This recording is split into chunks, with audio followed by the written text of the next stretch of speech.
হিমন্ত বিশ্ব শৰ্মাৰ দৈনন্দিন জনপ্ৰিয়তা যিধৰণে হ্ৰাস পাইছে আৰু এটাৰ পাছত এটা দুৰ্নীতি আৰু ভ্ৰষ্টাচাৰ যেনেকৈ পোহৰলৈ আহিছে।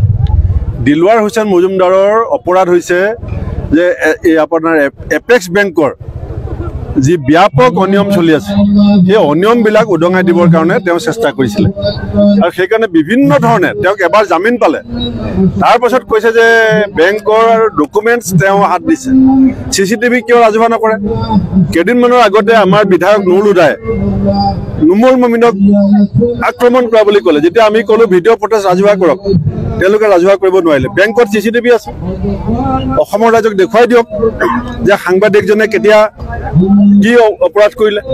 আৰু তেওঁ কৈছে যে দিলৱাৰ এজন ডাম্পাৰৰ মালিক, মুখ্যমন্ত্ৰী যদি TV চেনেলৰ মালিক হ'ব পাৰে, এজন গণতান্ত্ৰিকভাৱে সংবিধানৰ নামত শপত গ্ৰহণ কৰা মুখ্যমন্ত্ৰী যদি স্কুলৰ মালিক হ'ব পাৰে, ৰাজনীতিলৈ অহাৰ পাছত যদি তেওঁ এটা পাছত এটা ব্যৱসায় হ'ব পাৰে, তে সাংবাদিক এজনৰ এখন ডাম্পাৰ থকাত তেওঁ আপত্তি ক'ত আছে?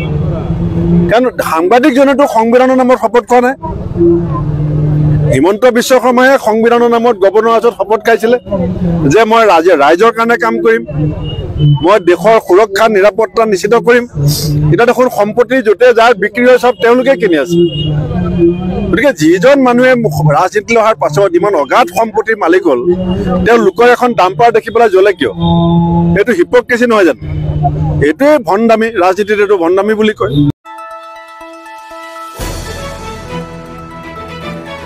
দ্য নিউজলেণ্ড, অবিৰত তথ্যানুসন্ধান, আপোনাৰ সেৱাত খবৰ সন্ধান। দ্য নিউজলেণ্ড।